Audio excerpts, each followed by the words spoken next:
what you exchange with people, you might know the message, and you might know how to deliver it, but if no one's ever responsible for doing it, it might not get done, and then there's no communication between you and the public. So here's an example of some exchange transactions to determine what you exchange. There's a seller and a buyer. The seller gives goods or services to the buyer, and in return, the seller gets money from the buyer. Charity and donor. The charity gives a feeling of well-being to that donor, and then in return, that donor is giving money or time to that organization. And finally, the government and public. The government gives service programs to the public, and the public pays taxes for this. So for the 450 farm, our exchange transactions, one example could be the 450 farm and the Department of Ag Eds. We give a program selling point to the Ag Eds department so that they can get new students into ag studies. And in return, we get funding for our teacher to teach the 450 farm. Later, you guys will be filling out this chart too, and you're going to decide what those other publics that we use and the exchange transactions between us and the farm. Sorry, second. And so, doing all these things, we'll be able to identify a public better, and you'll be able to create an article that is the most appealing to the public audience that you're trying to connect with. And I'm going to turn it over to Brandon, who's going to talk about conducting an interview. All right, for part of our activity today, you guys are going to be conducting an interview with another group here at 450 Farms. And for today's purposes, interviews are meant to get the story behind an experience. First, you need to be prepared for the interview, and first off, you need to decide what will be addressed. And after you do that, you'll be able to gear your questions and focus them towards what you want to get out of the interview. You then need to choose a setting with little distraction if possible, but today that's probably not that possible since it's kind of noisy. You then need to explain the purpose of the interview to the person you're interviewing or group and indicate approximately how long it's going to take. And then be sure to ask what they want to be referred to as in your article. When you're conducting the interview, be sure to ask questions one at a time and make sure they're clearly worded and open-ended, because if they're not, you're just going to get a lot of yes/no answers. But if they're open-ended, the answer will be able to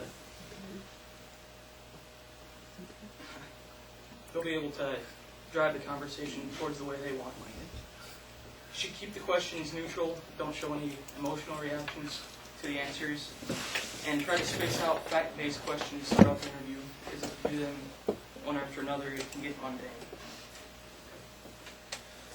You should avoid asking too many why questions, because then the answer will feel threatened and maybe hesitant to answer any future questions. And you should encourage responses by nodding your head or quietly agreeing. And finally, to end the interview, the last question should allow the respondent time to provide any other information they want to include or clear up any of their other answers. And you should jot down any observations you make, like the time, where it took place, and anything interesting that came up during the interview. And you should finally thank the interviewee for their time. So what I'm going to talk about today is actually writing a blog and how to make it interesting. When you start your blog, you want to make sure you start out and think about how you're going to structure it. You can't just start by going at it. Main points on structuring your blog, you want to catch the reader's attention. The title is the most important part. First thing you're going to see a boring title, and why they're going to look. You got to give them a reason to look at it. You want to have your main point, first paragraph. That way, when they start out reading it, they understand what the whole blog is going to be about. And then details in the following paragraphs, and then the last part, you just want your background information to follow up. Like I said before, the title of your blog is the most important part. You want to make sure it's readable, pronounceable, spellable, memorable, concise, unique, and humorous. What was the title of your blog for your thing? Oh, it's on a blog with my Twitter. So they don't have titles on that? No. I have a name. Who blogs in here? Who has like an example of a title of a blog they've done before? Jessica? One of the blogs that I have is for the wedding. It's our wedding website, and so they document like some of the stuff that had happened at our showers. And because my wedding was in May, I called it Bridal Showers, Bring May Flowers. There you go. Oh, Yeah. nice play on words. Memorable. Yeah. Kind of humorous. Kind of. Yeah, kind of. It's definitely memorable. People will remember it. So that's like the main point. Because the title is the first person that everybody looks at, and that's going to be what's going to draw everybody to your blog. Yeah, next slide. Your writing style, how you write, is also a big part with your structure, obviously. How you're writing, you want to make it friendly and informal, so it seems like you're actually talking to the person. Use the word I. You want to describe what you're talking about. Use really words that really describe what you're trying to get the point across. And as you're writing the blog, try to question the reader. That way it kind of like brings up controversy. You want to make them have emotion when they're reading it. Also keep it short because no one wants to read a bunch of different BS. Trigger words, like I said. Trigger words are basically just you want to draw emotion out of the people, so that when they're reading it, they actually feel attached to it and controversial. These are just some examples of blogs. This is our blog, the 450 Farm blog, which we'll be working with later. But I just wanted to show an example of a good blog. I don't know who, you might remember Paulson, but whoever back in spring of 2010, whoever wrote for the PR, this blog, they did a really good job of titling it. The whole blog itself is really interesting. They have pictures, they have videos. So I mean, basically, the title draws you to it. Great job. Could get easier and makes you wonder what's this about. What are they talking about? They actually have a video, so a lot of different things in this part. Then another one, Advocates for Ag. Basically, what they do is, you know a little bit more about it, Sarah.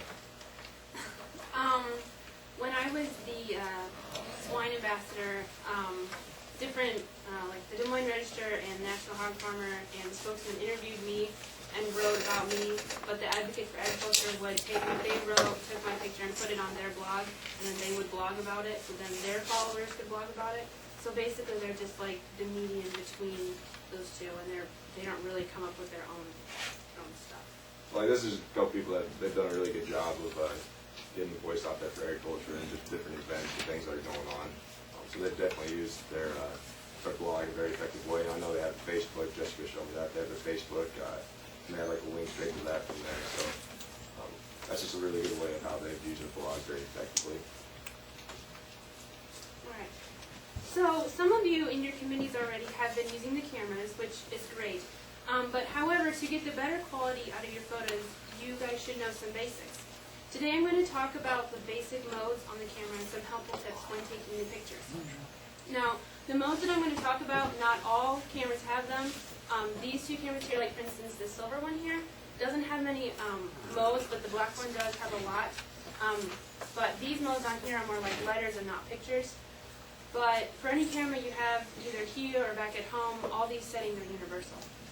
So for the portrait mode, when you see a picture of that, of the girl, when you use this mode, the camera will keep the background out of focus, so you can have a clear, crisp photo of your object.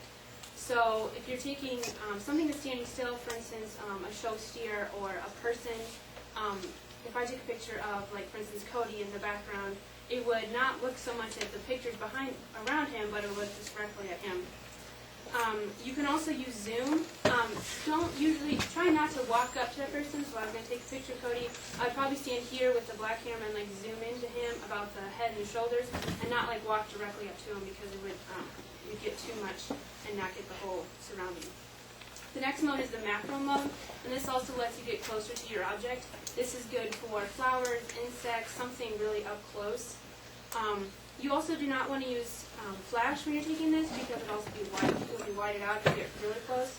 And it's also good to use the tripod for custom photos so they're not blurry. Another mode is the landscape mode, and this is used for wide scenes with a slower shutter speed. It's perfect for taking pictures with a faraway focal point. For example, if you're taking a picture of a pasture or a bean field, it'll help you get all the way out, but then your goal for a photographer is to take a picture of something that's out there. So instead of just having a boring old bean field, you try to want to have a focal point way on the horizon. For instance, a farm or a bin setup, or maybe a tree or a cow out there in a pasture. Something, it doesn't need to be right in the middle, but it needs to have something to draw your audience in, or they'll just like, oh, it's another bean field. The sports mode. or the action mode. This is for any moving object with an increased shutter speed. This could be